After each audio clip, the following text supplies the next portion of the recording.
Hi, hello all, welcome to my YouTube channel. എടാ next poem കമലാദാസിൻ്റെ an introduction എന്നുള്ളതാണ്. വളരെ important ആയിട്ടുള്ള ഒരു പോമാണ് കേട്ടോ. ഇതിനകത്ത് കുറച്ച് ക്വസ്റ്റ്യൻസ് ഒക്കെ പ്രതീക്ഷിക്കാം, നമുക്ക് എസ് ക്വസ്റ്റ്യനൊക്കെ പ്രതീക്ഷിക്കാം ഇതിനകത്തുനിന്ന്. കമലാദാസ് എന്ന് പറയുമ്പോൾ അറിയാമല്ലോ, നമ്മുടെ മലയാളി പോയറ്റാണ്, ഇംഗ്ലീഷ് പോയറ്റാണ്. പിന്നെ അവരുടെ അമ്മയുടെ പേരാണ് ബാലാമണി അമ്മ, അതൊക്കെ ഓർത്ത് വെച്ചോണം. ബൈലിംഗിൾ റൈറ്ററാണ് അവർ. പിന്നെ she is also known as A mother of modernist poetry എന്ന് നമുക്ക് വേണമെന്നുണ്ടെങ്കിൽ പറയാം. ആൻഡ് വളരെ ബോൾഡായിട്ടും വളരെ സ്ട്രെയിറ്റ് ഫോർവേഡായിട്ടും പോയംസിനകത്താണെങ്കിലും സ്റ്റോറീസിനകത്താണെന്നുണ്ടെങ്കിലും നോവൽസിനകത്താണെന്നുണ്ടെങ്കിലും എഴുതുന്നൊരു വ്യക്തിയാണ്. സ്പിരിച്വാലിറ്റി അല്ലെങ്കിൽ love, spiritual love, confessional mode of പോയട്രിയാണ് ഇവരുടെ പോയട്രിയുടെ പ്രത്യേകത. കൺഫെഷണൽ മോഡെന്ന് വെച്ചാൽ ഓരോ കാര്യങ്ങൾ കൺഫസ് ചെയ്ത് ഇവരുടേതായിട്ടുള്ള പേഴ്സണൽ എലിമെന്റ്സും പേഴ്സണൽ ആയിട്ടുള്ള കാര്യങ്ങളും എല്ലാം ഷെയർ ചെയ്ത് എഴുതുന്ന പോംസ് ആണ്. അതിനെയാണ് കൺഫെഷണൽ മോഡെന്ന് പറയുന്നത് കേട്ടോ. പിന്നെ കേരള സാഹിത്യ അക്കാദമി അവാർഡ്സ് കിട്ടിയിട്ടുണ്ട്. ഏറ്റവും ഇമ്പോർട്ടൻ്റ് ആയിട്ടുള്ള വർക്ക് എന്ന് പറയുന്നത് മൈ സ്റ്റോറിയാണ്, ഒരു fictional autobiography. And then next one summer in Calcutta, അതൊരു കളക്ഷൻ ഓഫ് പോംസ് ആണ്. കൺഫെഷണൽ പോയറ്റ്സ് വേറെ ആരൊക്കെയാണ്, അത് ഇമ്പോർട്ടൻ്റ് ആയിട്ടുള്ള ക്വസ്റ്റൻ ആണ്. ജൂഡിത്ത് റൈറ്റ്, സിൽവിയ പ്ലാത്ത്, ഇവരൊക്കെ ഈ ഒരു മോഡലാണ് എഴുതുന്നത്. അതായത് അവരുടേതായിട്ടുള്ള പേഴ്സണൽ ആയിട്ടുള്ള എലിമെന്റ്സ് ഒക്കെ ഇൻക്ലൂഡ് ചെയ്ത് എഴുതുന്നവരാണ്. ഓക്കെ, ദെൻ ആൻഡ് ദെൻ സ്ത്രീകള് എന്താ പറയുക, യൂണിവേഴ്സൽ എക്സ്പീരിയൻസസ്, പിന്നെ അതായത് സ്ത്രീകളുടേതായിട്ടുള്ള പ്രശ്നങ്ങളൊക്കെ ഉണ്ടല്ലോ. അവർ ഡൊമസ്റ്റിക് സ്പേസിൽ മാത്രം ഒതുങ്ങേണ്ടവരല്ല, അവരുടെ സെക്ഷുവാലിറ്റി എക്സ്പ്ലോർ ചെയ്യുന്നു. ഫോക്കസിങ് ഓൺ ലവ് തീംസ് ആണ് കൂടുതലും വരുന്നത്.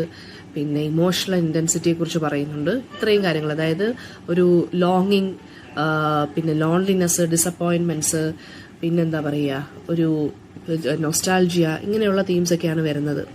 ഒരു നാച്ചുറൽ പോയറ്റാണ്. ഒരുപാട് സിമ്പിൾസും ഒരുപാട് വേർഡ് പ്ലേസും ഒക്കെ യൂസ് ചെയ്തിരുന്ന ഒരു വ്യക്തിയാണ് കേട്ടോ. അവരുടെ ഫിക്ഷണൽ ഓട്ടോബയോഗ്രഫിയാണ് മൈ സ്റ്റോറി എന്ന് പറയുന്നത്. വളരെ കോൺട്രവേഴ്സ്യൽ ആയിട്ടുള്ളതാണ്. 1976 അത് പബ്ലിഷ് ചെയ്തത്. സോ പേജ് നമ്പർ 81 പിന്നെ പറയുന്നുണ്ട്, കമലാദാസ് എന്ന് പറയുന്നൊരു കൺഫെഷണൽ പോയറ്റ് ആണ്. വേറെ രണ്ട് കൺഫെഷണൽ പോയറ്റ്സ് ആരൊക്കെയാണ്, സിൽവിയ പ്ലാത്തും ജൂഡിത്ത് റൈറ്റും കേട്ടോ. പിന്നെ പേഴ്സണൽ ഇമോഷണൽ എക്സ്പീരിയൻസിന് അവരുടേതായിട്ടുള്ള ഫ്രസ്ട്രേഷൻസ്, അതൊക്കെ അവരെന്ത് ചെയ്യും, അവരുടെ വർക്ക്സിനകത്ത് അവർ തന്നെ ഇൻക്ലൂഡ് ചെയ്തെഴുതും.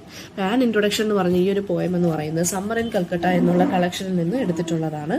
അതൊരു കൺഫെഷണൽ മോഡിലാണ് എഴുതിയിരിക്കുന്നത്. അതായത് ഈ ഒരു പേട്രിയാർക്കൽ വേൾഡിൽ സ്ത്രീകളുടെ റൈറ്റ്സിനെ കുറിച്ചാണ് ഈ ഒരു പോയം സംസാരിക്കുന്നത്. അത് ആ പോയറ്റിന്റെ തന്നെ ഓണസ്റ്റ് ആയിട്ട് അവരുടെ ലൈഫിൽ തന്നെ സംഭവിച്ച കാര്യങ്ങളെ ഇൻഡയറക്ട്ലി ഇവിടെ പറയുന്നുണ്ട്. അവരുടെ ആറ്റിറ്റ്യൂഡ് ടുവേർഡ്സ് പൊളിറ്റിക്സ്, പിന്നെ ഇംഗ്ലീഷിനോടുള്ള ആ ഒരു ഇഷ്ടക്കൂടുതൽ, ഇംഗ്ലീഷ് ലാംഗ്വേജിനോടുള്ള ഇഷ്ടക്കൂടുതൽ, പേട്രിയാർക്കി എങ്ങനെയാണ് അവരെ റെസ്ട്രിക്ട് ചെയ്തത്, പിന്നെ അവരുടെ പേട്രിയാർക്കിക്കെതിരെ അവരെങ്ങനെയാണ് റിബല്യൻ ചെയ്തത്, ആണുങ്ങളുടെ സൈക്കോളജിയെക്കുറിച്ച്, പിന്നെ അവർ തന്നെ എങ്ങനെ അവരുടെ വ്യക്തിത്വത്തിന് ഇൻഡിവിജ്വാലിറ്റി അസേർട്ട് ചെയ്യുന്നു, പിന്നെ ഫെമിനൈൻ സെൻസിബിലിറ്റിയെ കുറിച്ചൊക്കെയാണ് ഇവർ ഇതിനകത്ത് പറയുന്നത്. ആ വുമൺഹുഡ്, സഫർ ചെയ്യുന്ന വുമൺഹുഡിനെ കുറിച്ച് മൊത്തത്തിൽ ഇവർ പറഞ്ഞു പോവാണ്. ഓക്കെ, ദെൻ ഇനി നമുക്ക് പോയത്തിലോട്ട് സ്റ്റാർട്ട് ചെയ്യാവേ. അപ്പോൾ അത് അതായത് ജനറലൈസ് ചെയ്ത് യൂണിവേഴ്സലി സ്ത്രീകൾക്ക് വേണ്ടി, അവരുടെ റൈറ്റ്സിന് വേണ്ടി അവർ ഫേസ് ചെയ്യുന്ന കൗണ്ട്ലെസ് സഫറിങ്സിന് വേണ്ടി എഴുതിയിരിക്കുന്ന ഒരു പോയമാണത് കേട്ടോ. നമ്മൾ എങ്ങനെയാണ് നമ്മുടെ ഓൺ ഇൻഡിവിജ്വാലിറ്റി നമ്മൾ എങ്ങനെ ഫോക്കസ് ചെയ്യണം, അസേർട്ട് ചെയ്യണം, നമ്മൾ തന്നെ നമ്മുടെ ഫ്രീഡത്തിനെ കുറിച്ച് ചിന്തിക്കണം, നമ്മൾ തന്നെ ആ ഓപ്പറേഷനിൽ നിന്ന് നമ്മൾ തന്നെ വലിച്ചു പൊട്ടിച്ച് പുറത്തിറങ്ങി വരണം. ഒരു ഇന്ത്യൻ ഫെമിനിസ്റ്റ് മൂവ്മെന്റിനെ എസ്റ്റാബ്ലിഷ് ചെയ്തിരിക്കുന്ന ഒരു പോയമാണ് ഇതെന്ന് പറയും. സമ്മർ ഇൻ കൽക്കട്ട 1965 പബ്ലിഷ് ചെയ്തിരിക്കുന്നത്. അതിനകത്ത് ഒരു പോയമാണ് ആൻ ഇൻട്രൊഡക്ഷൻ. അത് പിന്നെ ഈ summer in Calcutta generally focus ചെയ്യുന്നത് ലവിനും പെയിനും അല്ലെങ്കിൽ ബിട്രയലിനുമാണ് കേട്ടോ. ഈ 3 തീംസ് ആണ് വരുന്നത്. കമലാദാസിന്റെ ആൻ ഇൻട്രൊഡക്ഷൻ എന്നുള്ള പോവാം നമ്മുടെ നെറ്റിനകത്ത് കിട്ടും.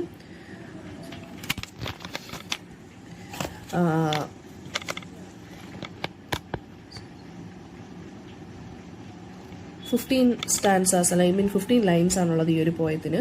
നമുക്ക് ജസ്റ്റ് സമ്മറി നോക്കാം. പോയറ്റിന്റെ മെന്റൽ ആൻഡ് ഇമോഷണൽ സ്റ്റേറ്റിനെ കുറിച്ചാണ് ഇതിനകത്ത് പറഞ്ഞു പോകുന്നത്. അതായത് സ്ത്രീകളുടെ പൊതുവെ മൊത്തത്തിലുള്ള സ്പീക്കറുണ്ട്. സ്പീക്കർ എന്ന് പറയുവാണ് അവർക്ക് എല്ലാ മെയിൽ ലീഡേഴ്സിന്റെയും പേരറിയാം. അതായത് അവർക്ക് പൊളിറ്റിക്സിനെ കുറിച്ച് കുറച്ച് അറിവൊക്കെ ഉണ്ട്, ലീഡേഴ്സിൻ്റെയൊക്കെ പേരറിയാം എന്ന് പറഞ്ഞിങ്ങനെ പോവാണ്. പിന്നെ ഇതിനകത്ത് വരുന്ന തീംസ് എന്ന് പറയുന്നത് ഫെമിനിസം, ഫ്രീഡം, മാരേജ്, ഇതൊക്കെയാണ് പറയുന്നത്. ഫ്രീ ചോയ്സ്, ഫ്രീഡം, ഇതിനെക്കുറിച്ചൊക്കെയാണ് പറയുന്നത് കേട്ടോ. പിന്നെ പേട്രിയാർക്കിക്കൽ തീംസ് വരുന്നുണ്ട്. സ്ട്രക്ചർ ആൻഡ് ഫോം എന്ന് പറയുന്നത് 60 ലൈൻ ഫോമാണ്. സിംഗിൾ സ്റ്റാൻസിലാണ് എഴുതിയിരിക്കുന്നത്. പിന്നെ എന്താണ്, റൈം സ്കീം ഒന്നുമില്ല, ഫ്രീ വേഴ്സിലാണ് എഴുതിയിരിക്കുന്നത് കേട്ടോ. പിന്നെ ലിറ്റററി ഡിവൈസസ് നമുക്കത് ഡിസ്കസ് ചെയ്യുമ്പോൾ പറയാം. Then analysis, lines 1 to 13 analysis നോക്കിക്കോ. ഫസ്റ്റ് പോയം സ്റ്റാർട്ട് ചെയ്യുന്നത് തന്നെ ഇമ്പോർട്ടൻ്റ് ആണ്. ഐ ഡോണ്ട് നോ പൊളിറ്റിക്സ് എന്ന് പറഞ്ഞിട്ടാണ് നമ്മുടെ പോയം സ്റ്റാർട്ട് ചെയ്യുന്നത്. അതായത് എനിക്ക് പൊളിറ്റിക്സ് ഒന്നും അറിയത്തില്ല, പക്ഷേ എനിക്ക് പവറിലുള്ള ആളുകളുടെ പേരുകൾ അറിയാം. ആൻഡ് എന്താ പറയുക, നെഹ്റുവിൻ്റെ പേര് തൊട്ട് എനിക്കിതിങ്ങനെ കാണാപ്പാടം പഠിച്ച് ഓരോ ദിവസവും ഓരോ മന്തും, അതായത് ഒരു മാസങ്ങളുടെ അല്ലെങ്കിൽ ഓരോ ദിവസങ്ങളുടെ അല്ലെങ്കിൽ ആഴ്ചയിലെ ഓരോ ദിവസങ്ങളുടെ പേര് റിപ്പീറ്റ് ചെയ്യുന്നത് പോലെ I can repeat their names beginning with Nehru. അതായത് നെഹ്റുവിൽ നിന്ന് തൊട്ട് തുടങ്ങി ബാക്കി എല്ലാ പൊളിറ്റിക്കൽ ലീഡേഴ്സിൻ്റെയും പേര് എനിക്ക് സത്യം പറഞ്ഞാൽ കാണാതെ പഠിച്ച് ബൈഹാർട്ടായിട്ട് പറയാനറിയാം. Just like I count the names of the months, അല്ലെങ്കിൽ just like I count the days of the week. Okay, ഞാനൊരു ഇന്ത്യൻ ആണ്. Because I am an Indian, because I am very brown. ഞാൻ വളരെ ബ്രൗൺ കളറുള്ള ഒരു, അതായത് എൻ്റെ skin എന്ന് പറയുന്ന ബ്രൗൺ കോംപ്ലക്ഷനാണ്. ഞാൻ മലബാറിലാണ് ജീവിക്കുന്നത്.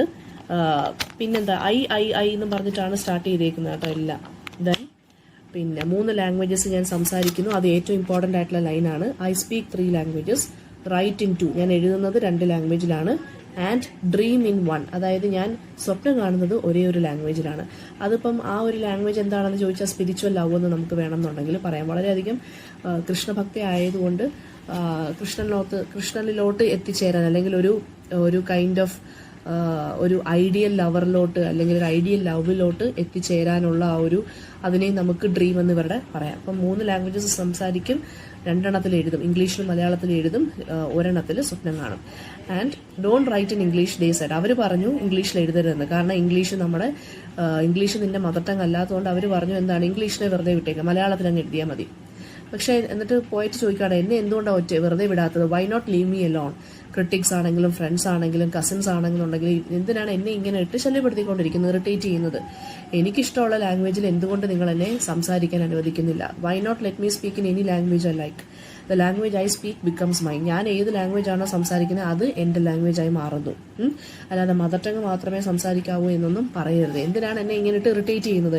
ഞാൻ ഏത് ലാംഗ്വേജിൽ വേണമെന്നുണ്ടെങ്കിലും എഴുതും. The language I speak becomes mine and its distortions its queerness all mine എല്ലാം. അതായത് ലാംഗ്വേജിൽ ഉണ്ടാവുന്ന ട്വിസ്റ്റസ്, ചേഞ്ചസ്, സ്ട്രേഞ്ച് ആയിട്ടുള്ള കാര്യങ്ങളെല്ലാം എന്താണ്, അത് എൻ്റേത് മാത്രമാണ്. ഞാൻ ഉപയോഗിക്കുന്ന ലാംഗ്വേജ് എൻ്റേത് മാത്രമാണ്. എൻ്റേത് മാത്രം എന്ന് മീൻസ് എൻ്റെ ലാംഗ്വേജ് ആണത്. ഞാൻ ഏത് ലാംഗ്വേജ് യൂസ് ചെയ്യാനും അതായിരിക്കും എൻ്റെ മദർ ടങ്, അല്ലെങ്കിൽ അതാണ് എൻ്റെ ലാംഗ്വേജ്. അല്ലാതെ മലബാറിൽ ജനിച്ചതുകൊണ്ട് എൻ്റെ മലയാളമാണ് എൻ്റെ മദർ ടങ്. സോ എന്താണ്, എന്നെ ഫോഴ്സ് ചെയ്യരുത് മലയാളത്തിൽ എഴുതാൻ. ഞാൻ ഇംഗ്ലീഷിൽ എഴുതും, ഞാൻ ഏത് ലാംഗ്വേജിൽ വേണമെങ്കിലും എഴുതും. ഏത് ലാംഗ്വേജ് എഴുതിയാലും ഞാൻ ഏത് ലാംഗ്വേജ് ആണോ സംസാരിക്കുന്നത് അത് എൻ്റേതായിട്ട് മാത്രമായിട്ട് ഞാനങ്ങ് മാറ്റും. അതിനെ നല്ല രീതിയിൽ സ്ട്രെയിഞ്ച് ആക്കി ഞാൻ അതിനെ അങ്ങ് മാറ്റും. ഇങ്ങനെയാണ് പറഞ്ഞു പോകുന്നത്. ഫസ്റ്റ് സെക്ഷനകത്ത് എന്തിനെക്കുറിച്ചാണ് പറയുന്നത്, ഇൻട്രൊഡക്ഷനകത്ത് അതായത് സാധാരണ സ്ത്രീകൾക്ക് പൊളിറ്റീഷ്യൻസിനെ കുറിച്ച് അറിവില്ല, പൊളിറ്റിക്കൽ ലീഡേഴ്സ് ആരാണെന്ന് അറിയില്ല എന്നൊക്കെയുള്ളൊരു വെപ്പുണ്ടല്ലോ, അതാണ് തല്ലി തകർത്തുകൊണ്ടാണ് ആദ്യമേ തുടങ്ങുന്നത്. ഐ ഡോണ്ട് നോ പൊളിറ്റിക്സ് എന്ന് പറഞ്ഞിട്ട് പക്ഷേ പൊളിറ്റിക്കൽ ലീഡേഴ്സിന്റെ കാര്യങ്ങളെക്കുറിച്ച് അറിയാം. വലിയ ഗ്രാസ്പ് ഒന്നുമില്ല പൊളിറ്റിക്സിൽ, പക്ഷേ പവറിൽ ആരൊക്കെ ഉണ്ടോ അതിനെക്കുറിച്ച് നല്ലപോലെ അറിയാം. പവറിൽ ആരാ ഇരിക്കുന്നത് ആണുങ്ങളാണ്. സോ അതൊരു സ്ത്രീ എന്ന നിലയിൽ എനിക്കപ്പോൾ അവരെക്കുറിച്ച് നല്ല രീതിയിൽ അറിയാം എന്ന് പറയുവാണ്. ആൻഡ് നെക്സ്റ്റ് തിങ് ഇസ്, പിന്നെ നെഹ്റുവിൻ്റെ കാര്യമാണ് ആദ്യമേ പറയുന്നത്. ഇന്ത്യാസ് ഫസ്റ്റ് പ്രൈം മിനിസ്റ്റർ ആണ്. സോ നെഹ്റുവിൻ്റെ പേര് തൊട്ട് ഇങ്ങോട്ടുള്ളവരെല്ലാം എനിക്ക് നല്ല രീതിയിൽ അറിയാം. ദെൻ പിന്നീട് ഡിസ്ക്രൈബ് ചെയ്യുന്നത് അവരെ തന്നെ ഡിസ്ക്രൈബ് ചെയ്യണം. ഞാൻ ഇന്ത്യനാണ്, എൻ്റെ ബ്രൗൺ കോംപ്ലക്ഷനാണ്, മലബാറിൽ നിന്നാണ് വരുന്നത്. ഇതൊക്കെ ബേസിക്സ് ഓഫ് ലൈഫിനെ കുറിച്ച് പറയുവാണ്. ആൻഡ് പിന്നെന്താ പറയുന്നത്, ലാംഗ്വേജസിനെ കുറിച്ചാണ് സംസാരിക്കുന്നത് അല്ലേ. അതായത് ഇംഗ്ലീഷ് ലാംഗ്വേജിനെ ജഡ്ജ് ചെയ്യുന്നുണ്ട്. അത് ഇംഗ്ലീഷ് ലാംഗ്വേജിനോടാണ് ഇവർക്ക് കൂടുതൽ അഭിരുചി അല്ലെങ്കിൽ കൂടുതൽ താല്പര്യം എന്നാണ് ഇവർ പറയുന്നത്. ഓക്കെ, ദെൻ ഇവരെ ഒരുപാട് പേര് അതിനുവേണ്ടി ക്രിട്ടിസൈസ് ചെയ്യുന്നുണ്ട്. അതായത് എല്ലാവരും ക്രിട്ടിക്സ് ആണ്. റിലേറ്റീവ്സ് ആണെങ്കിലും ഫ്രണ്ട്സ് ആണെങ്കിലും കസിൻസ് ആണെങ്കിലും എല്ലാവരും ക്രിട്ടിക്സ് ആണ്. അവരെന്നെ എന്ത് ചെയ്യുകയാണ്, ശരിക്കും പറഞ്ഞു കഴിഞ്ഞാൽ തൊന്തരവ് ചെയ്യുകയാണ്. എന്താണ്, ഞാൻ എന്തുകൊണ്ട് ഇംഗ്ലീഷ് ലാംഗ്വേജിൽ എഴുതുന്നു, എന്തുകൊണ്ട് എനിക്ക് മലയാളം യൂസ് ചെയ്തുകൂടാ എന്ന് ഇവരിങ്ങനെ ചോദിച്ചുകൊണ്ടിരിക്കുകയാണ്. ആൻഡ് അവൾ ചോദിക്കുകയും നമ്മുടെ പോയിട്ട് ചോദിക്കുകയാണ്, and why do they care about what she speaks എന്നാണ് ഇവർ ചോദിക്കുന്നത്. എൻ്റെ ഇഷ്ടമാണ് ഏത് ലാംഗ്വേജ് യൂസ് ചെയ്യണം എന്നുള്ളത്. ഇനി next lines 13 to 25. It is half English, half Indian. Funny perhaps, but it is honest. It is as human as I am human. Don't funeral pyre. I was child and later they told me I grew, for I became tall my limbs. The next 12 ലൈൻസിനകത്ത് പറയുന്നത് എന്താണ്, അവരെ തന്നെ സ്വയം വിശേഷിപ്പിക്കുകയാണ്. ഞാൻ half English ആണ്, half Indian ആണ്. അതായത് എനിക്ക് ഇംഗ്ലീഷ് നല്ലപോലെ അറിയാം, എനിക്ക് ഇന്ത്യനും അതായത് ലാംഗ്വേജസ് നല്ലപോലെ അറിയാം, ഇംഗ്ലീഷും എനിക്ക് നല്ലപോലെ അറിയാം. So I write in English and also I write in Indian languages. പിന്നെന്താ പറയുന്നത്, അത് വളരെ ഓണസ്റ്റ് ആയിട്ട് അവർ പറഞ്ഞു പോവുകയാണ്. മോസ്റ്റ് ഇമ്പോർട്ടൻറ്റ് പാർട്ടാണ്. അവരുടെ ആ ഒരു ഒതൻറ്റിസിറ്റിയെ കുറിച്ച് പറയുവാണ്. അവരുടെ വോയിസ് അല്ലെങ്കിൽ അവരുടെ ഐഡന്റിറ്റി എന്ന് പറയുന്നത് എന്താണ്? ഹ്യൂമൻ ആണ്, ഞാനൊരു മനുഷ്യനാണ്, അതുപോലെ നിങ്ങൾ ചോദിക്കുവാണ്. ഞാൻ ഹാഫ് ഇന്ത്യൻ ആണ്, ഹാഫ് ഹ്യൂമൻ ആണ്, ഫണ്ണി ആണ്, and also to be honest ഞാനൊരു ഹ്യൂമൻ ആണ്, അല്ലേ, ഞാനൊരു മനുഷ്യനും കൂടിയാണ്. ആൻഡ് ദെൻ അവർ പറയുന്നത് എന്താണ്, എൻ്റെ അതായത് അവരുടെ വോയിസിലുള്ള അവർക്ക് എങ്ങനെ വേണമെങ്കിലും പറയാം അവരെക്കുറിച്ച്, അവരുടെ പിന്നെ എന്താ ഇൻഡിവിജ്വാലിറ്റിയെക്കുറിച്ച്, അവരുടെ ഇതിനെക്കുറിച്ച് അവർ തന്നെ സ്വയം ഡിസ്ക്രൈബ് ചെയ്യുവാണ്. Then mind that sees and hears and is aware. Human speech എന്ന് പറയുന്നത് എന്താണ്? അത് is to humans as roaring is to lions. അതായത് നമ്മൾ സംസാരിക്കുന്ന ഹ്യൂമൻ ബീയിങ്സിന് ഹ്യൂമൻ സ്പീച്ച് എങ്ങനെയാണ് അതുപോലാണ് ലയൺസിന് റോറിങ്, അല്ലേ? അത് ഇന്റലിജിബിൾ ആണ്. നമ്മൾ സംസാരിക്കുന്ന ഇന്റലിജിബിൾ ആണ്, മറ്റവർക്ക് ലയൺസ് റോർ ചെയ്യുന്ന അവർക്ക് ഇന്റലിജിബിൾ ആണ് കേൾക്കുമ്പോൾ, അല്ലേ? അപ്പം പറയുവാണ്, എൻ്റെ വോയിസ് യൂസ് ചെയ്യാൻ എനിക്കാണ് ഫ്രീഡം ഉള്ളത്, അത് വേറെ ആരും എനിക്ക് പറഞ്ഞു തരേണ്ട കാര്യമില്ല. ആൻഡ് ദെൻ റീഡേഴ്സിൻ്റെ അടുത്ത് എക്സ്പ്ലെയിൻ ചെയ്യുവാണ് പിന്നെന്താണ്, വേറെ ചില സർക്കംസ്റ്റൻസസ് ലൈഫിൽ വരും നമ്മുടെ ഫ്രീഡത്തിലോട്ട് കടന്നു കയറാൻ വേണ്ടി. ആൻഡ് അവരെ നമുക്ക് ചില സമയത്ത് എന്ത് ചെയ്യാൻ പറ്റത്തില്ല, കൺട്രോൾ ചെയ്യാൻ പറ്റത്തില്ല എന്ന് പറയുകയാണ്. ആൻഡ് ദെൻ പിന്നീട് സംസാരിക്കുന്നത് ഫിസിക്കൽ ചേഞ്ചസിനെ കുറിച്ചാണ്. വയസ്സാവുമ്പോൾ നമ്മുടെ ബോഡിയിൽ വരുന്ന ഫിസിക്കൽ ചേഞ്ചസിനെ കുറിച്ചാണ് പിന്നീട് അവർ സംസാരിക്കുന്നത്. സ്വെൽഡ് and 1 or 2 places sprouted hair. അതായത് നീരുണ്ട്, ചില സ്ഥലങ്ങളിൽ നിന്നൊക്കെ എന്താണ് രോമം അങ്ങോട്ടും ഇങ്ങോട്ടും കിളിച്ച് വരുന്നുണ്ട്. When I asked for love, not knowing what else to ask, be a quarreler with servants, fit in or belong, write a categorizers don't sit. ഇത് പറയുവാണ് അവരുടെ അൺഹാപ്പിനെസ്സിനെ കുറിച്ചാണ് ഈ ഒരു ലൈൻ സംസാരിക്കുന്നത്. And also the need for freedom. യങ്ങായിട്ടിരുന്നപ്പോൾ she could ask for love because she didn't know what else to want. എങ്ങായിട്ടിരുന്നപ്പോൾ സ്നേഹിക്കണം, പ്രേമം, ഇങ്ങനെ പറഞ്ഞായിരുന്നു നടന്നിരുന്നത്. ആൻഡ് കല്യാണം കഴിച്ചപ്പോഴത്തേക്ക് ലവിനോടുള്ള ആ ഒരു എന്താ പറയുക, ഒരു ആസക്തി അതങ്ങ് പോയി. 16ാമത്തെ വയസ്സ് കല്യാണം കഴിച്ചു. ബെഡ്റൂം ഡോർ അടച്ചതോടുകൂടി ലവ് എന്നുള്ള കോൺസെപ്റ്റ് പാടെ വിട്ടുപോയി. And although her husband did not beat her. പക്ഷെ ആ ഹസ്ബൻഡ് എന്ത് ചെയ്യുന്നു, ഇത് കേട്ടാത്തൊന്നും ഹസ്ബൻഡുമായിട്ട് അങ്ങനല്ല, ഹസ്ബൻഡ് അടിക്കുന്നല്ല പറയുന്നത്. പക്ഷെ എന്താണ്, ഇവരുടെ ബോഡിയിൽ മേലുള്ളൊരു കൺട്രോള്, ലവിന് മേലുള്ള ആ ഒരു പാഷനൊക്കെ അവർക്ക് നഷ്ടപ്പെട്ടു പോയി. പിന്നെ and she also blames Har body. അതായത് വലുതായതുകൊണ്ടാണ് കല്യാണം കഴിക്കേണ്ടി വന്നത്. ഫീമെയിൽ പാർട്സിൻ്റെ കാര്യം പറയുന്നുണ്ട്, ബ്രസ്റ്റ് ആൻഡ് മൂമിൻ്റെ കാര്യം പറയുന്നുണ്ട്. അപ്പോൾ ഒരു പെൺകുട്ടിയെ സംബന്ധിച്ചിടത്തോളം വളരെയധികം ഫാമിലിയും ഹസ്ബൻഡും എന്ത് ചെയ്യും, പ്രഷറൈസ് ചെയ്യും. അപ്പോൾ അത് ശരിക്കും പറഞ്ഞ ഒരു ഇമോഷണൽ ആൻഡ് മെൻ്റൽ ടോർച്ചർ പോലെയാണെന്നാണ് പോയിട്ട് പറയുന്നത്. അതൊരു വളരെയധികം സിമ്പത്തറ്റിക് അല്ലെങ്കിൽ ഒരു വളരെയധികം പിറ്റിഫുൾ ആയിട്ടുള്ളൊരു പ്രോസസ്സാണ്. പക്ഷെ അതെല്ലാം ഇപ്പോൾ തീർന്നു. ആൻഡ് എന്ന് വെച്ചാൽ ഫിസിക്കൽ ചേഞ്ചസ്, കുഞ്ഞുങ്ങളെയൊക്കെ പ്രസവിച്ചു, ഇപ്പോൾ വയസ്സാവുന്നു. സോ ഇനി ആരും പ്രഷറൈസ് ചെയ്യാൻ ആരും വരുന്നില്ല. ഒരു ചേഞ്ച് വന്നു കഴിഞ്ഞു അവരുടെ ബോഡിയിലാണെങ്കിലും മെൻ്റലി ആണെന്നുണ്ടെങ്കിലും. ആൻഡ് ദെൻ അവർ പറയുവാണ്, ഇനി എൻ്റെ ബ്രദറിൻ്റെ ട്രൗസറൊക്കെ ഇട്ട് എനിക്ക് മുടിയൊക്കെ മുറിച്ച് നടക്കാം, അല്ലേ? And I have the freedom now എന്ന് ആര് പറയുവാണ്, സ്പീക്കർ പറയുവാണ്. അതായത് ആ ഫീമെയിൽ ഇമേജ് കംപ്ലീറ്റ് ആയിട്ട് എനിക്ക് ചേഞ്ച് ചെയ്യണം. And now she is asserting her identity. അതായത് ബാക്കിയുള്ള എല്ലാ ട്രഡീഷൻസ് ഓഫ് വിമൻഹുഡിന് നേരെ നോ പറയുവാണ് ഇവർ. ഡ്രസ്സിങ്ങിൻ്റെ, സാരീസിൻ്റെ കാര്യത്തിലാണെന്നുണ്ടെങ്കിലും സ്റ്റൈലിൻ്റെ കാര്യത്തിലാണെന്നുണ്ടെങ്കിലും എല്ലാം എന്താണ്, എല്ലാത്തിനോടും അവരിപ്പോൾ നോ പറഞ്ഞുകൊണ്ടിരിക്കുകയാണ്. ആൻഡ് ദെൻ ബട്ട് ഷീസ്, ഒരുപാട് പേര് ക്രിട്ടിസൈസ് ചെയ്യാൻ വരും, but she is not going to listen. അതായത് അവരുടെ ലൈഫിൽ നിന്ന് അവർ മുമ്പോട്ട് പോവുകയാണ്. ആ ട്രഡീഷണൽ ആയിട്ടുള്ള ആസ്പെക്റ്റ് എല്ലാം കളഞ്ഞിട്ട് അവർ മുമ്പോട്ട് തന്നെ നീങ്ങിക്കൊണ്ടിരിക്കുകയാണ് ചെയ്യുന്നത്. ഫസ്റ്റ് 2 ലൈൻസ് ഉള്ള സെക്ഷനകത്ത് പിന്നെയും പറയുന്നത് എന്താണ്, the speaker is truly meant to be the poet herself. അതായത് അവർ ആ പോയിറ്റിൻ്റെ ആ ഒരു ഐഡന്റിറ്റി ഇവർ തന്നെ അസേർട്ട് ചെയ്യുകയാണ് ചെയ്യുന്നത്, അവരുടെ ഐഡന്റിറ്റി എന്താണെന്ന്. ആമി അല്ലെങ്കിൽ കമല, ആമി എന്ന് വിളിക്കാറുണ്ട്, കമല എന്ന് വിളിക്കാറുണ്ട്, അല്ലെങ്കിൽ മാധവിക്കുട്ടി എന്ന് വിളിക്കാറുണ്ട്. ആരോ ആയിക്കോട്ടെ, എന്തിൻ്റെ പേരിലാണെങ്കിലും എന്നെ കാറ്റഗറൈസ് ചെയ്തോട്ടെ. പക്ഷെ എന്താണ്, മാധവിക്കുട്ടിയായിട്ടിരിക്കാനാണ് എനിക്കിഷ്ടം. ആമിയോ കമലയോ ആരോ ആയിക്കോട്ടെ, or better still B Madhavikutty. അതായത് എനിക്ക് എഴുത്തിലൂടെ മാത്രമാണ് എനിക്ക് എൻ്റെ ഫ്രീഡം അസേർട്ട് ചെയ്യാൻ സാധിക്കുന്നത്. എനിക്ക് വേറെ പ്രിട്ടൻഷൻസും കാര്യങ്ങളും ഒന്നും ആർക്കില്ലാത്തത്. നമുക്ക് എഴുത്തിലൂടെ ഇവർക്ക് വളരെയധികം ഫ്രീഡമാണ് കിട്ടുന്നത്. സോ ആമിന്ന് വിളിച്ചാലും കമലയെന്ന് വിളിച്ചാലും മാധവിക്കുട്ടിയായിട്ടിരിക്കാനാണ് എനിക്ക് താല്പര്യം. അവരുടെ pen name Madhavikutty. And then അവിടെ ഗെയിംസ് ഒന്നും പ്രിറ്റൻഡ് ചെയ്യണ്ട, എനിക്ക് കരയേണ്ട, അതായത് എംബാരസ്മെന്റിൽ കരയേണ്ട കാര്യമൊന്നുമില്ല. ഓക്കെ, ദെൻ പിന്നീട് സംസാരിക്കുന്നതെന്ന് വെച്ച് കഴിഞ്ഞാൽ ഒരാളെ കണ്ടതും ഒരാളെ ഇഷ്ടപ്പെട്ട കാര്യമാണ് പറയുന്നത്. And this person is refer to as man. And പേരൊന്നും കൊടുത്തിട്ടില്ല.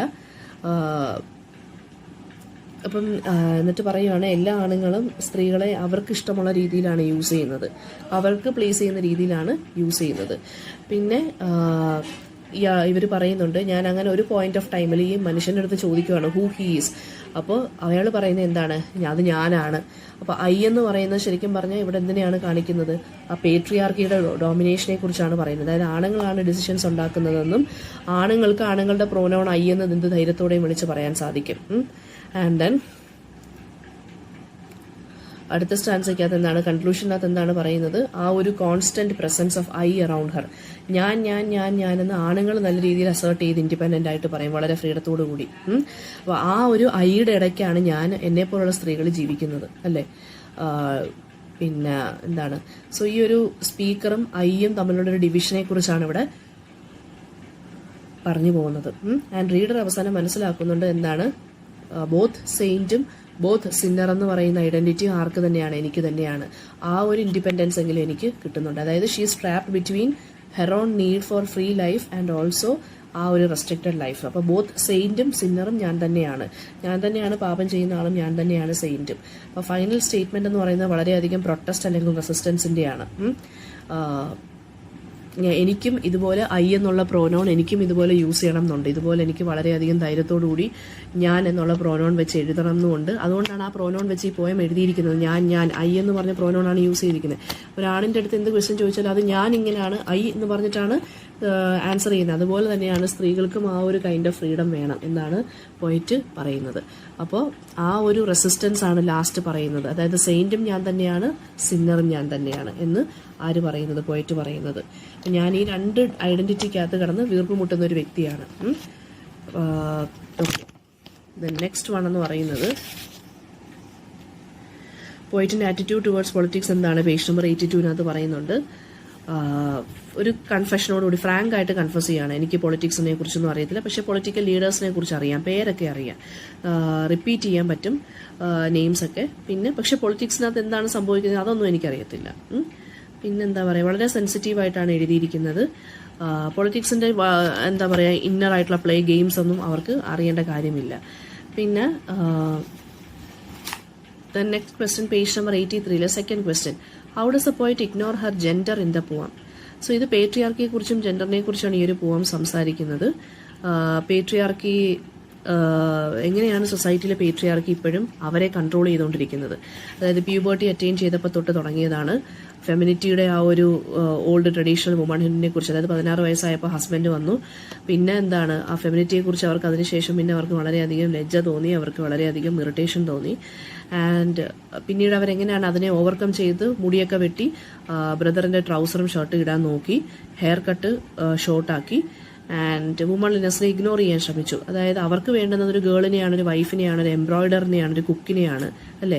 പക്ഷെ എനിക്കതിനങ്ങ് ഒരു താല്പര്യമില്ലായിരുന്നു. എൻ്റെ സോള് ക്രീവ് ചെയ്തിരുന്നത് ലവിന് വേണ്ടി മാത്രമായിരുന്നു. ആൻഡ് ദെൻ ഈ ഒരു പോയതിന്റെ തീം എന്താണെന്ന് വെച്ചാൽ ഷീ ഹേർസെൽഫ് ഈസ് ദ തീമാണ്. ഒരു കൺഫെഷണൽ മോഡലാണ് എഴുതിയിരിക്കുന്നത്. പെയിൻ ഓഫ് ഗ്രോയിങ് അപ്പ് അതാണ് ഇതിനകത്ത് പറയുന്നത്. പ്യൂബർട്ടി തൊട്ട് പിന്നീട് അവർ അങ്ങനെ വേണം, ഇങ്ങനെ വേണം, ഇങ്ങനെ ചെയ്യണം, അങ്ങനെ ചെയ്യണം എന്ന് പറഞ്ഞാണ് ഒരു പെൺകുട്ടിയെ വളർത്തുന്നത്. ഓക്കെ, അപ്പോൾ അതിന് എതിരായിട്ട് ഇവള് മുടിയൊക്കെ മുറിച്ച് കളയുന്നുണ്ട്, ഷർട്ടും പാൻറ്റും ഒക്കെ ഇടുന്നുണ്ട്, അതൊക്കെ പറയുന്നുണ്ട്. പിന്നെ who are the categorisers in the poem, page number 84 fourth question. Categorisers എന്ന് വെച്ചാൽ ആരാണ് പെൺകുട്ടിയെ ഇങ്ങനെ ചെയ്യണം അങ്ങനെ ചെയ്യണം കാറ്റഗറൈസ് ചെയ്യുന്നത്. അത് എൽഡേഴ്സിനെ കുറിച്ചാണ് പറയുന്നത്, അല്ലെങ്കിൽ പേട്രിയാർക്കൽ സൊസൈറ്റിയെ കുറിച്ചാണ് ഇവിടെ പറയുന്നത് കേട്ടോ. പിന്നെ സാരിയിൽ മാത്രമേ ഡ്രസ്സ് ചെയ്യാവൂ എന്നൊക്കെ പറയുന്നത്. ഡൂസ് ആൻഡ് ഡോൺസ്, അതായത് വാൾസിൽ ഇരിക്കരുത്, വിൻഡോസിലൂടെ ഒളിഞ്ഞ് നോക്കരുത്, ഇവരെയൊക്കെയാണ് കപിലദാസ് കാറ്റഗറൈസേഴ്സ് എന്ന് പറയുന്നത്. അതായത് ഈ ഒരു ട്രഡീഷണൽ ആയിട്ടുള്ള ഫെമിനൈൻ റോളിൽ കമ്പൽ ചെയ്ത് അവളെ ഫോഴ്സ് ചെയ്ത് ഇരുത്തുന്ന ആളുകളെയാണ് കാറ്റഗറൈസേഴ്സ് എന്ന് പറയുന്നത്. I am a sinner and I am a saint എന്ന് പറയുന്നത് എന്തുകൊണ്ടാണെന്ന്, അതായത് സംടൈംസ് എന്താണ്, ഇവള് പാപം ചെയ്യാൻ ആഗ്രഹിക്കുന്നവളാണ്, അതുപോലെ തന്നെ വളരെ പയസ് ആയിട്ടുള്ള ഒരു സന്യാസിയെ പോലെ ഒരു വ്യക്തിയും കൂടിയാണ്. അതായത് എല്ലാവർക്കും എപ്പോഴും എന്താ പറയുക, ഒരു നീറ്റ് ഒരു ക്ലീൻ ഇമേജിൽ എപ്പോഴും ഒതുങ്ങിക്കൂടാൻ പറ്റത്തില്ല. നമുക്ക് നമ്മുടേതായിട്ടുള്ള കുറച്ച് വിയേർഡായിട്ടുള്ള കുറേ ഡിസയേഴ്സ് കാണും അല്ലേ. അപ്പോൾ ആ ഒരു ഡിസയേഴ്സിനെ പേട്രിയാർക്കി ശരിക്കും പറഞ്ഞാൽ ക്രഷ് ചെയ്ത് വെച്ചേക്കുന്ന ഒരു സ്ത്രീയെ സംബന്ധിച്ചിടത്തോളം. സോ ലൈക്ക് അതർ ഹ്യൂമൻസ് അല്ലെങ്കിൽ ലൈക്ക് അതർ മെൻ, എനിക്കുണ്ട് ഡിസയേഴ്സ് ഒക്കെ, എനിക്കുണ്ട് weakness, and I have cravings for love and sex and other relationship of course. അപ്പോൾ അതിലോട്ട് എനിക്ക് അങ്ങോട്ട് ക്രോസ് ചെയ്യണം എന്ന് ആഗ്രഹമുണ്ട്. പക്ഷേ എനിക്ക് ശരിക്കും പറഞ്ഞു കഴിഞ്ഞാൽ എന്താണ്, എന്നെ ഇവിടെ പിടിച്ചിട്ട് അടച്ചു വെച്ചേക്കുവാണ് അല്ലേ. ഒരു സ്ത്രീ ആയതുകൊണ്ട് അങ്ങനെ ചെയ്യരുത് ഇങ്ങനെ ചെയ്യുന്നത് പറഞ്ഞ് എന്നെ ഒതുക്കിയിട്ടേക്കുവാണ്. Then page number 85 first question, ഇതെങ്ങനെയാണ് ഈ ഒരു പോം ഇന്ത്യൻ റൈറ്റിംഗ് ഇൻ ഇംഗ്ലീഷിന് വേണ്ടി സപ്പോർട്ട് ചെയ്ത് സംസാരിക്കുന്നത്? ഓൾറെഡി ഇവർ പറഞ്ഞിട്ടുണ്ട്, I speak in 3 languages, I write in 2 and I dream in 1 എന്ന്. അപ്പോൾ ഇംഗ്ലീഷ് ലാംഗ്വേജിനോട് ഇവർക്ക് ഓൾറെഡി ഒരു സ്നേഹമുണ്ട്. അപ്പോൾ അതുകൊണ്ട് തന്നെ ഇവർക്ക് ഒരുപാട് ക്രിറ്റിസിസംസ് കേൾക്കേണ്ടി വന്നിട്ടുണ്ട്, മലയാളത്തിൽ എഴുതാതെ ഇംഗ്ലീഷിൽ എഴുതുന്നത് എന്തിനാണെന്ന് ചോദിച്ചുകൊണ്ട്. അപ്പോൾ ഇവർ ഭയങ്കര ദേഷ്യം വരുന്നുണ്ട്. അതായത് ഇങ്ങനെ അഡ്വൈസ് ചെയ്യേണ്ട കാര്യം എന്താണ്, ക്രിട്ടിക്സിൻ്റെ അടുത്ത് വെറുതെ വിടാൻ പറയുന്നുണ്ട്, ഫാമിലിയുടെ അടുത്തും ഫ്രണ്ട്സിൻ്റെ അടുത്തും കസിൻസിൻ്റെ അടുത്തും ഒക്കെ. ഏത് ലാംഗ്വേജ് ആണോ അവർ ചൂസ് ചെയ്യുന്നത് അതാണ് അവരുടെ ലാംഗ്വേജ്. ആ ലാംഗ്വേജ് എന്ന് പറയുന്ന ഫോർ ഹർ എന്താണ്, അവരുടെ ഇമോഷൻസും എക്സ്പ്രഷൻസും എല്ലാം എക്സ്പ്രസ് ചെയ്യാൻ പറ്റുന്ന ഒരു കാര്യമാണ്. അവിടെ ജോയ്സ്, ഹോപ്സ്, സോറോസ് എല്ലാം എക്സ്പ്രസ് ചെയ്യുന്നത് ലാംഗ്വേജിലൂടെയാണ് അല്ലേ. അതിന് പറ്റിയ ലാംഗ്വേജ് അവർ പറയുന്നത് ഇംഗ്ലീഷ് ലാംഗ്വേജ് ആണെന്നാണ് പറഞ്ഞിരിക്കുന്നത്. പിന്നെ ഓക്കെ, ദെൻ സെൽഫ് അസേർഷൻ എങ്ങനെയാണ് ഈ പോയതിൽ വർക്ക്ഔട്ട് ആവുന്നത്? സെൽഫ് അസേർഷൻ എന്ന് വെച്ചാൽ എങ്ങനെയാണ് അവരുടെ ഐഡന്റിറ്റി ഇവരെങ്ങനെയാണ് അസേർട്ട് ചെയ്യുന്നത്, ഫോക്കസ് ചെയ്ത് കാണിക്കുന്നത്. അപ്പോൾ സെൽഫ് അസേർഷൻ ഈ ഒരു മെയിൽ ഡൊമിനേറ്റഡ് സൊസൈറ്റിയിൽ വളരെ പാടാണ് ഒരു സ്ത്രീയെ സംബന്ധിച്ചിടത്തോളം അല്ലേ. അപ്പോൾ ഈ ഒരു പോയത്തിനകത്തുള്ള തീം എന്ന് പറയുന്നത് തന്നെ എന്താണ്, സെൽഫ് അസേർഷൻ ആണ്. അതായത് പേട്രിയാർക്കിയിൽ ലോക്കായി ഇരിക്കാൻ പറ്റത്തില്ല എനിക്കെന്ന് പോയത്തിലൂടെ നമ്മുടെ പോയിന്റ് എന്ത് ചെയ്യാണ്, ഡിക്ലെയർ ചെയ്യുകയാണ് ചെയ്യുന്നത്. പിന്നെ ഐ എന്നുള്ള പ്രോനൗൺ ആണ് യൂസ് ചെയ്യുന്നത്. അത് തന്നെ ഒരു ഇൻഡിപെൻഡൻസിനെ കാണിക്കുകയാണ്. ഇന്ത്യനാണ്, ബ്രൗൺ ആണ്, മലബാറിലാണ് ഞാൻ ജനിച്ചത്. ആൻഡ് എൻ്റെ റൂട്ട്സിനോട് എനിക്ക് അഷെയിംഡ് അല്ല. I am very proud Indian ആണ്. ഏത് ലാംഗ്വേജ് വേണമെങ്കിലും ചൂസ് ചെയ്യാൻ എനിക്ക് ആഗ്രഹമുള്ളതുപോലെ ഞാൻ ചൂസ് ചെയ്യും. അതിനെ എന്നെ അഡ്വൈസ് ചെയ്യേണ്ട കാര്യമില്ല എന്ന് മുഖത്തടിച്ച പോലെ പറയുവാണ്. എനിക്ക് ടോംബോയ് ആയിട്ട് നടക്കാനാണ് ഇഷ്ടം, ഷർട്ടും പാൻറ്റും ധരിക്കാനാണ് ഇഷ്ടം, മൂവൺലെസ് എനിക്ക് ഇഷ്ടമല്ല, ഇങ്ങനെ പറഞ്ഞിട്ടാണ് ആ ഒരു സെൽഫ് അസേർഷൻ അവർ പറയുന്നത് കേട്ടോ. ഐഡന്റിറ്റി ക്രൈസിസ് എന്ന് പറയുമ്പോൾ എന്ത് പറയും, അതായത് ഒരു ഐഡന്റിറ്റി എന്ന് പറയുന്നത് സ്ത്രീയാണെന്നുള്ളത്, അതായത് പേട്രിയാർക്കി കുക്ക് ചെയ്ത് വെച്ച് കൊടുത്ത്, അതായത് ട്രാപ്പ് ചെയ്ത് വെച്ച ഐഡന്റിറ്റി. രണ്ടാമത്തെ ഐഡന്റിറ്റി എന്ന് വെച്ചാൽ ഒരു ഇൻഡിപെൻഡന്റ് ആയിട്ടുള്ള ഒരു സ്ത്രീ ആവണം എന്നുള്ളത്. അതാണ് I am a saint and I am also a sinner എന്ന് പറയുന്നത്. അത് വേണം ഇതിനകത്ത് പറയാൻ കേട്ടോ. ഡുവൽ റോൾസ് എന്താണ് ഇവർ ലൈഫിൽ ചെയ്യുന്നത്. പിന്നെ ഓട്ടോബയോഗ്രഫിക്കൽ എലിമെന്റ്സ് എന്ന് പറയുമ്പോൾ എന്താണ്, അവർ പറയുന്നുണ്ടല്ലോ മറ്റേ ജനിച്ച കാര്യം, സ്പീക്ക് ചെയ്യുന്ന ലാംഗ്വേജിന്റെ കാര്യം, പൊളിറ്റിക്സിന്റെ കാര്യം പറയുന്നത്, മലബാറിൽ ജനിച്ചത്, ബ്രൗൺ കളറാണെന്നുള്ളത്, ഇന്ത്യൻ ആണെന്നുള്ളത്, ലാംഗ്വേജസിന്റെ കാര്യം പറഞ്ഞത്, എന്നെ ആരും ഉപദേശിക്കണ്ട എന്നുള്ള കാര്യം പറഞ്ഞത്, 60-ൽ കല്യാണം കഴിഞ്ഞ കാര്യം പറയുന്നത്, ഇതൊക്കെയാണ് ഓട്ടോബയോഗ്രഫിക്കൽ എലിമെന്റ്സ് കേട്ടോ. പിന്നെ പേജ് നമ്പർ 89 ഒന്ന് വായിച്ചു നോക്കുന്നല്ലോ, എല്ലാം ഒന്നും കൂടി ഇങ്ങനെ ഉൾപ്പെടുത്തി പറഞ്ഞേക്കുവാണ് കേട്ടോ. പിന്നെ പേജ് നമ്പർ 91 ഒരു എസ്സേ ഉണ്ട്, അത് വേറൊരു ടൈപ്പ് ഓഫ് ഒരു ജനറൽ എസ്സേ പോലെ എഴുതിയേക്കുവാണ്. അപ്പം നമ്മൾ എന്ത് എഴുതിയാലും നമ്മുടെ പോയമായിട്ട് കണക്ട് ചെയ്ത് വേണം എഴുതാൻ.